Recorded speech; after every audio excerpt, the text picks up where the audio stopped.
O'tgan darsimizda biz aynan Scratch'da qanday qilib turib agar bilan ishlash, shartlar bilan ishlashi va sikllar bilan, ya'ni qayta-qayta qaytariladigan kod bloklar bilan ishlashni ko'rib chiqdik. Hop, bugun endi nima qilamiz? Bugun qanday qilib turib spraytlarni turli xil kostyumlarga o'tkazish, keyin orasiga qanday qilib turib fon berib turib o'zgartirishni ko'rib chiqamiz. Va bu darsni qilganingizdan keyin bemalol animatsiyaga o'xshash multfilmga o'xshash animatsiyalarni bemalol qila oladigan bo'lasiz. Hop. Birinchi oddiy teshib ko'raylik. Hop. Yashilni bosganda o'ng qadamga yur. Ishlayapti, demak tayyormiz. Sizlarni bilmadim-u, lekin men mushukdan charchadim. Boshqaga o'zgartirsak ham bo'ladi. Uning uchun nima qilamiz? Birinchi o'rinda mushukni o'zini olib tashlaymiz. Yeah, I want to delete this thing. And then va sprite tanlashga kelamiz mana keyin. Sprite tanlashga kelgandan keyin qidirishni bossangiz, turli xil sprite'larimiz bor. Odamlar bor, dinozavr yoki o'zingiz xohlagan sprite tanlab olsangiz bo'ladi. Men o'zimga to'tiqush tanlayman. Nimaga to'tiqush tanladim? Bilmadim, o'zimga yoqdi. Hop, birinchi o'lchamimiz sal to'tiqush kichikroq bo'ladi. O'lchamdan 90 ga o'zgartirib olsak bo'laveradi.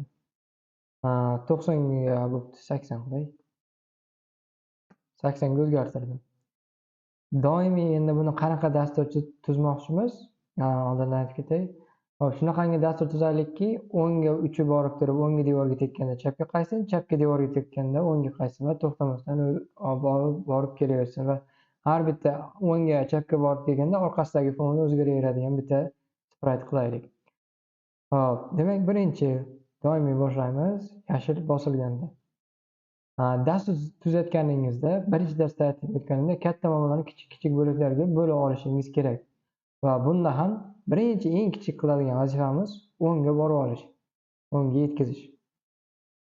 Buning uchun kursangni 10 qadam yurish qilaylik. Hop, ishlatib ko'ramiz. 10 qadam yuryapti. Endi uni doimiy yuradigan qilsak, o'shanda o'zimiz bosavermaymiz. Yashilni bossak o'zi o'ng tomonga qarab ketadi. Mana ekan. Demak, birinchi muammoni eshitgani hech bo'lmasa o'ng tomonga yuryapti. Endi o'ng tomonga yetganda qanday qilib turibdir chapga qaytarib olishimiz kerak. Buni qanday qilamiz? Ko'rsanglar, o'ngga yurganim sari x koordinatasi o'zgaryapti. Mana hozir 54 da turgan bo'lsa, ozgina yurgandan keyin 101, 146. Xuddi shunaqa turib agar minusga yetaveradigan bo'lsak, -81, -47. Gorizontal chiziq x bo'lganligi uchun 240 dan 240 gacha ko'rinadigan qism hisoblanadi va borib kelaveradi. Biz orqaga qaytishi +100 x 170 dan qilsak bo'lar ekan. Taxminan shu yerda turganda orqaga qaytsin. +170 da va chap tomonda qachon mana ke chap tomonni ko'rsanglar, hozir -202 da turibdi. Mana ke -170 qiladigan bo'lsa, mana shu yerda devorga tekkanda qaytsin degan shart qo'yishimiz kerak. Birinchisi nima qilamiz? Qadam olib turamiz va biz tekshirishimiz kerak. Devorga tegdimi, tegmadimi? Buning uchun albatta agar aks holda blogini qo'yib olamiz. Agar tekkan bo'lsa shuna qilish kerak, tegmagan bo'lsa boshqa qilish kerak. Hop.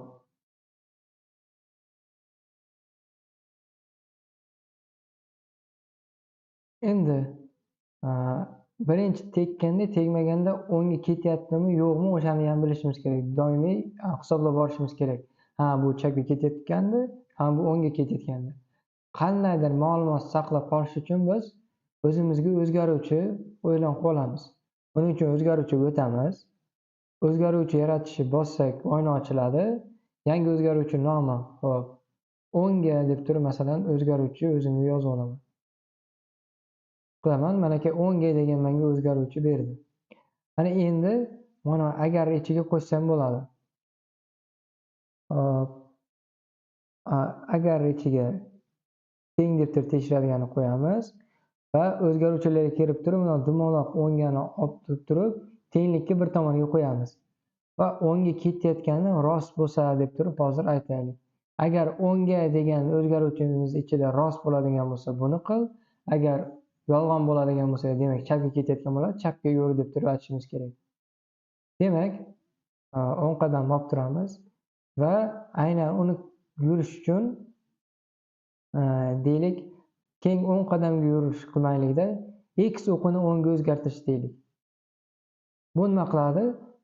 Shunchaki x o'qini o'ngga o'zgartiradi. Masalan, 80 bo'ladigan bo'lsa, x ni 0 ga keltirib olaylikda, mana 0 da turibdi. Bir marta 10 qo'shadi.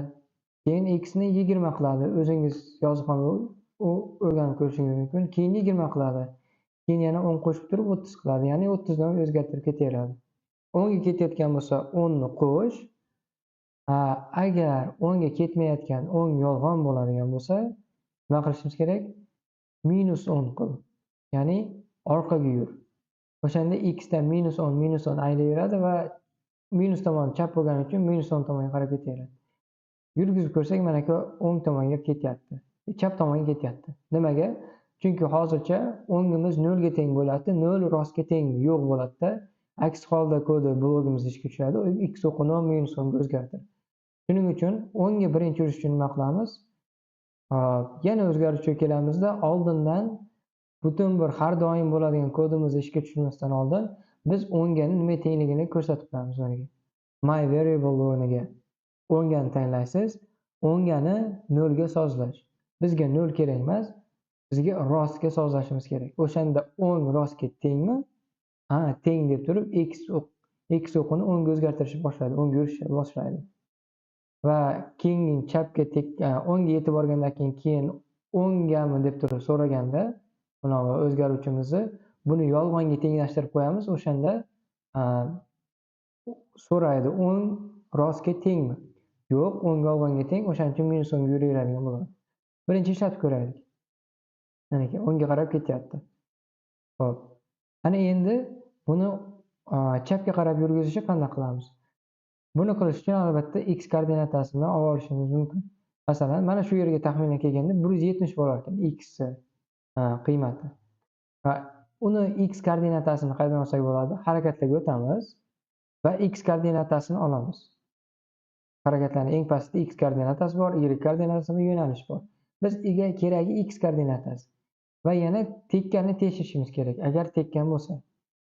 Shuning uchun biz agarni olamiz boshqaruvlardan. Agar hop aks holdadagi yozamiz. Hop 170 dan o'tgan yoki o'tmaganligini tekshirishimiz kerak. O'shanga mana shart qo'yamiz. Agar x koordinatasi 170 dan o'tib ketadigan bo'lsa, nima qilamiz? O'zgaruvchimiz o'ngani yolg'onga o'zgartirib qo'yishimiz kerak. Chunki endi o'ngga emas, chapga yurish kerak. Yana my variable, ya'ni o'zgaruvchi degan ingliz tilida o'ngani 0 ga sozla demaymizda, biz yolg'on qilib qo'yamiz. Ana shunda qachonki 170 ga yetganda devorga, ya'ni mana shu joyga yetganda yolg'on bo'ladi-da. Keyin kod yana qaytarib turib har doim bo'lgani uchun yana agar tekshirib ko'radi, o'ngga rostga tengmi? Yo'q, chunki yolg'onga tenglashtirib qo'ydik 170 dan o'tib ketgani uchun. Ana shundan keyin yolg'on bo'lib turib x -10 ga yursin deb turib chapga yo'nalaveradi. Endi ishlatib ko'radigan bo'lsak, statutini chapga olib qo'yaman. Mana bu. O'ngga devorga tegdi va orqaga qaytib ketdi. Lekin chap tomonga to'xtamasdan ketaveryapti. Chap tomonga ham to'xtash uchun nima qilamiz? Yana agar deb turib nusxalab olamiz. Endi faqat +70 da emas, -70 da bo'ladigan bo'lsa, hop, -170 da bo'ladigan bo'lsa va x koordinatasi -170 dan kichkina bo'lib ketib qoladigan bo'lsa. Chunki agar -170 dan ham yana minus yuraveradigan bo'lsanglar, ekrandan chiqib ketib qolasizlar butunlay minusga. O'shanda chap tomonga yurayotgan bo'ladi va aytishimiz kerak, o'ngani rostga o'zgartirib qo'y, o'shanda o'ng tomonga yuradi bo'ladi. Ana endi ishlatib ko'raylik. O'ngga ketyapti rost, o'ngga ketyapti yolg'on. Rost, yolg'on. Rost, yolg'on. O'ng chap bo'lib turib kelaveradi. Lekin hozircha ko'rayotgan bo'lsanglar, bu qushimiz sirg'anayotganga o'xshayapti, uchmayapti. Nimaga? Chunki hozircha hech qanaqa ko'rinishni o'zgartirmayapmiz. Buning uchun ko'rinishlarga o'tamizda, keyingi ko'rinishga o'tishni qo'shib qo'yamiz. Har doimgi oxirgi. Va har bitta yurayotganda ko'rinishni o'zgartirib boradi. Bu ko'rinishlarni qanday ko'rsa bo'ladi? Mana shu kod turibdi. Aynan harakatlar tepasida kod va ko'rinishga o'tkazish mumkin. Ko'rinishda mana ko'rsanglar, ikkita ko'rinishimiz bor. Qanoti tepaga, qanoti pastga. Kodga o'tamiz yana va ishlatib ko'ramiz.